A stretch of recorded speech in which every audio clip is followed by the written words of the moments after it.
11 মাসে একটা গরুর কাছ থেকে পাই 70 থেকে 80,000 টাকা লাভের আশা করছেন আমার এই খামারি ভাই। এটা কিনা ছিল আপনার 75,000 ছিল দাদা। আচ্ছা, আজকে বিক্রি করলে? আজকে বাজারে তো 2,20,000। আমার জায়গায় আমি একটা কথা বলতে পারি, সেটা হলো গরুকে রুটিন অনুযায়ী যেহেতু খাওয়ানো হয়, নিয়ম অনুযায়ী যেহেতু চিকিৎসা দেওয়া যায়, গরুতে লস নেই দাদা। আসসালামু আলাইকুম, শুভেচ্ছা সুপ্রিয় দর্শক, যুব কথায় স্বাগত জানাচ্ছি আমি রায়হান দেওয়ান। বাংলাদেশের সামাজিক সমস্যাগুলোর মধ্যে অন্যতম হচ্ছে বেকারত্ব, দারিদ্র দূরীকরণ, ভিক্ষাবৃত্তি, নিরক্ষরতা, আরও অনেক। দারিদ্র দূরীকরণ হচ্ছে এমন একটি বিষয়, যদি এটা দূর করা যায় বা হ্রাসের মধ্যে নিয়ে আসা যায় তাহলে বেকারত্ব কমে যায়, আর বেকারত্ব কমে গেলে সমাজে স্থিতিশীল অবস্থা ফিরে আসে। আর যুব কথা এদেশের যুব এবং যুব নারীদের আত্মকর্মী বা উদ্যোক্তায় রূপান্তর করার কাজ করছে। তারই ধারাবাহিকতায় আজ আমি আসছি জয়পুরহাট জেলার পাঁচবিবি উপজেলার উসনা গ্রামে। এখানে এক ভাইয়ের বাছুরের খামার ছিল, এখন সেটা ষাঁড়ের খামারে রূপান্তরিত হয়েছে। আসুন সেই খামারের তথ্য শুনুন। আদাব। আদাব দাদা। হ্যাঁ দাদা, ভালো আছেন? হ্যাঁ ভালো দাদা। গত মে মাসে আপনার এই খামারের প্রতিবেদন আমি করছিলাম, তখন সবগুলো বাছুর ছিল। হ্যাঁ বাছুর ছিল। মোট কয়টা বাছুর ছিল? মোট ছিল আপনার 6টা, 3টা, 9টা। আর এখন কয়টা আছে? এখন আছে 6টা। এগুলো সব তো ষাঁড়ে রূপান্তর হ্যাঁ হয়েছে। ষাঁড়ে রূপান্তর। আচ্ছা, তাহলে এই 3টা কি বিক্রি করে দিলেন? হ্যাঁ 3টা বিক্রি করছি দাদা। কেমন দামে বিক্রি করছেন? ওগুলো 1,15,000 করে। লাভ আসছে? হ্যাঁ আসছে। কত করে আসছে? আপনার মনে করেন 65 কিনা, আপনার খরচ মনে ধরেন 15 ধরেন আপনার, আর বাকিটা থাকবে আপনার। আচ্ছা, কয় মাসের ব্যবধান এটা আসছে? এটা আপনার 5 মাসের ব্যবধান। 5 মাসে প্রত্যেকটা বাছুর থেকে 35,000 আসছে। এখন আছে 6টা। এই 6টা নিয়ে কি ভাবছেন? এই 6টা নিয়ে ভাবছি আগামী ঈদ উপলক্ষে এগুলো রাখছি দাদা। আচ্ছা, তখন কি দাঁত হয়ে যাবে সব কটার? দাঁত অলরেডি হয়ে গেছে। হ্যাঁ। আচ্ছা, তখন এটা বিক্রি করবেন। তাহলে আপনি তো কয়েক ধরনের গরু পালনের একটা অভিজ্ঞতা আছে। হ্যাঁ দাদা। তো আসলে লাভ কোনটাতে, এই ষাঁড় বাছুরে না বকনা বাছুরে? এখন আমার কাছে মনে হয় ষাঁড় বাছুরেই লাভ। আচ্ছা, এই যে ষাঁড় বাছুরের লাভ আপনি বলছেন, কতবার আপনি করলেন এরকম ষাঁড় বাছুর? এবছর এটা দিয়ে মানে 3 টার্ম আপনি 3 টার্ম, মানে 3টা এলাকা চালাতে তুলছেন আপনি ষাঁড় বাছুরে। এই ষাঁড় বাছুরগুলো আপনি কোথা থেকে সংগ্রহ করেন? 5 বিঘি দাদা। 5 বিঘিতে পাওয়া যায়। এটা আপনার সামনে ডিসেম্বরে তোলা। আচ্ছা, তাহলে এখন কতদিন হলো তাহলে বাছুরটা তোলা? তাহলে আপনার মনে করেন 11 মাস চলতেছে আপনার। আচ্ছা, তখন কত দিয়ে কিনেছিলেন বাছুরটা? এটা কিনা ছিল আপনার 75,000 ছিল দাদা। আচ্ছা, আজকে বিক্রি করলে? আজকে বাজারে তো 2,20,000। 2 লক্ষ পার হয়ে যাবে। হ্যাঁ। আর পিছনে খরচ কত হলো 11 মাসে? 11 মাসে খরচ কতই আসবে আপনার? 11 মাসে আমার 6টা বাছুর এভারেজ খরচ আসছে 1,30,000। আচ্ছা, 11 মাসে আপনার খরচ হচ্ছে 40,000। 40,000। আচ্ছা, এখন এই বাছুরটাকে আপনি কি কি খেতে দিচ্ছেন? এখন খেয়ে দিচ্ছি এই আপনার হলো ভুসি আছে, কাঁচা ঘাস আছে, আপনার খোল আছে, এগুলো স্বাভাবিক খাবার। আচ্ছা, কত কেজি দেন দানাদার খাবারটা? কত কেজি এখন দানাদার খাবার এখন দিচ্ছি তার 2 কেজি করে। 2 কেজি করে? আপনি কেন 2 কেজি দিচ্ছেন? 3 কেজি কেন দেন না? এখন আমি অর্থে দেখতে অনেক মানে আছি দাদা, হ্যাঁ দুর্বল আছি, এই জন্য আমি মানে কুলে উঠতে পারতেছি না।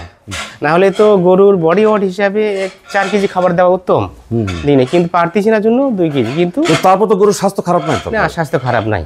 এই 2 কেজি দানাদার দিয়ে এত টাকা লাভ হয় কখনো? না দাদা, অসম্ভব। 2 কেজি দানাদার দিয়ে তো গরু কন্ট্রোল রাখা সম্ভব না। এর পাশাপাশি আমার নিজস্ব জমিতে ঘাস আছে, পর্যাপ্ত পরিমাণে আমি ঘাস খাওয়াই গরু। আচ্ছা, কত কেজি ঘাস দেন মোটামুটি? গরু গিয়ে নাই করে হলেও তো আমি 30 কেজি ঘাস খাওয়াই প্রতিদিন? প্রত্যেক দিন। আচ্ছা, তার মানে ঘাসের কারণে গরুর স্বাস্থ্য ভালো? হ্যাঁ, এবং লাভটাও বেশি আসবে? হ্যাঁ আসতেছে। সুপ্রিয় দর্শক, আপনারা দেখলেন 11 মাসে একটা গরুর কাছ থেকে পাই 70 থেকে 80,000 টাকা লাভের আশা করছেন আমার এই খামারি ভাই, আর প্রতিদিন খাওয়াচ্ছেন 2 কেজি দানাদার।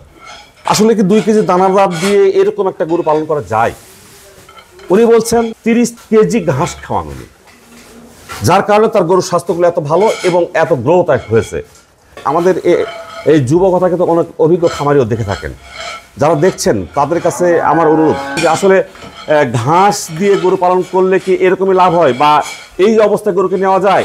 তো আপনারা এই বিষয়ে অবশ্যই মন্তব্য করবেন, এটা কতটুকু যৌক্তিক। এই বাছুরটা কত কিনেছিল? এটা 75 ছিল দাদা। এটাও 75,000? হ্যাঁ। ওই এক সময় একই সময় 11 মাস? হ্যাঁ 11 মাস। 11 মাস হলো না? 11 মাসেই আপনার ডিসেম্বরে তোলা আমাদের। হ্যাঁ হ্যাঁ। আর এখন আপনার নভেম্বর চলতেছে না? হ্যাঁ হ্যাঁ হ্যাঁ। তাহলে 11 মাস। কত কিনেছিলেন এটা? এটা 75 দাদা। ও, আজকে বিক্রি করলে? আজকে বিক্রি করলে তো আপনার 2,25,30 আসবে। তাই? অত হবে তো? আসবে। গরুর ফিটনেস আপনার কোনো দিক থেকে খারাপ আছে আপনি? হ্যাঁ। গরুর ফিটনেস কোনো দিক থেকে খারাপ নেই আপনার। হ্যাঁ, এটা কি জাতের বলেন তো?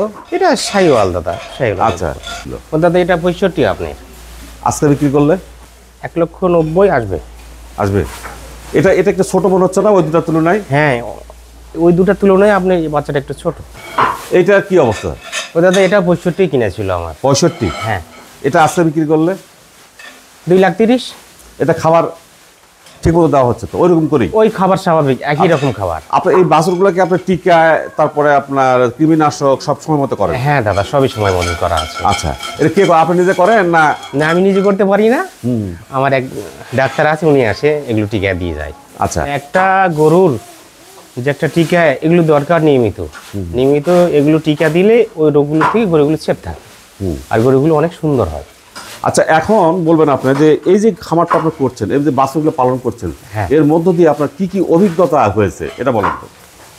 দাদা এখন এই ছোটো বাছুরগুলো থেকে যেটা আমি দেখলাম সেটা হলো নিয়মিত যেগুলো টিকাগুলো, যেগুলো ছোট ছোট যে রোগগুলো মানে ছোট ছোট যে সমস্যাগুলো, এগুলো যেহেতু চিকিৎসা ট্রিটমেন্ট ঠিক মতো দিতে পারি আমরা, মনে হয় না যে আমরা জটিলতায় পড়ে যাই আর জটিলতায় পড়বো।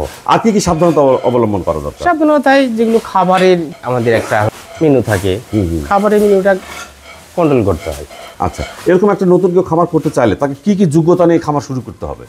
এখন এগুলো নতুন কেউ যদি করতে চায়, লেখাপড়া তো লাগবেই, এখন তার পাশাপাশি বাস্তবে অভিজ্ঞতাও লাগবে। যেমন একটা গরু বাজার থেকে নিয়ে আসলাম, তার শরীরটা খারাপ আছে কি ভালো আছে, তার গায়ে জ্বর আছে নাকি, তার গায়ে কোনো রোগ আছে নাকি, এটা গরুটা দেখলে কিছু অনুভূতি হয়, গরুটা স্বাভাবিক আছে স্বাভাবিক নাই, এগুলো বুঝতে হবে দাদা। বাছুর কি দেখে কিনবো আর কি? বাছুর কিনতে গেলে আপনার বাছুরের যে চারটা পা, চারটা খুর, আপনার বাছুরের নাভি, গলা কম্বল, এগুলো সব কোনো সুন্দর করে দেখতে হবে দাদা।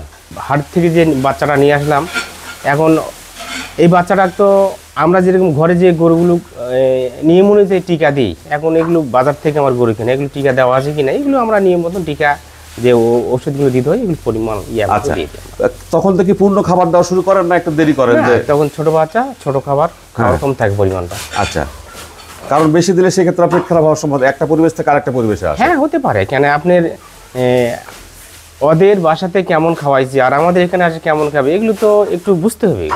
তার জন্য একটু সময় দিতে হবে। হ্যাঁ, একটু সময় লাগবেই ওটা। আচ্ছা, তারপরে আমার মতো আমি যেরকম খাওয়াই সেরকম। আমরা বাজার থেকে গরু নিয়ে আসার পর একটা গরু কি আমরা 1 সপ্তাহ কিংবা 10 দিন রেস্ট দিই দাদা। রেস্ট দেওয়ার পর কৃমিনাশক দেওয়ানো হয়। কৃমিনাশক দেওয়ানোর পর তারপরে আপনার লিভার টনিক দিই। লিভার টনিক দেওয়ার পর খাওয়া রুচির জন্য আমরা জিঙ্ক ব্যবহার করি। আর তারপরে আর যে মানে আপনার এই খুরা, আপনার তারপরে আপনার ল্যাম্পি, এগুলোর জন্য নিয়মিত টিকা দিই আমরা। আচ্ছা, আর কৃমিনাশক কতদিন পর করেন? কৃমিনাশক 90 দিন পর পর আমাদের করে যায়। আচ্ছা, এটা করেন তো ঠিক মতো? হ্যাঁ, কন্টিনিউ। এইটা কত কিনেছিলেন? এটা 60,000 দাদা। 60,000? হ্যাঁ। আজকে বিক্রি করলে 1,80,000। ওইভাবেই খাওয়ান? হ্যাঁ, একই সমানই খাবার। কিন্তু আপনার এই যে এত সুন্দর আপনার চেহারা, সিল্কি মানে চকচক করতেছে গরু, এর পিছনে কি কিছু কারণ আছে কি? এর কারণ কি, আমি স্বাভাবিক তো সরিষার খোল খাওয়াই। সুপ্রিয় দর্শক, আপনারা দেখলেন ওনার বাছুরগুলো কিন্তু কত সুন্দর এক সারে রূপান্তর হয়েছে।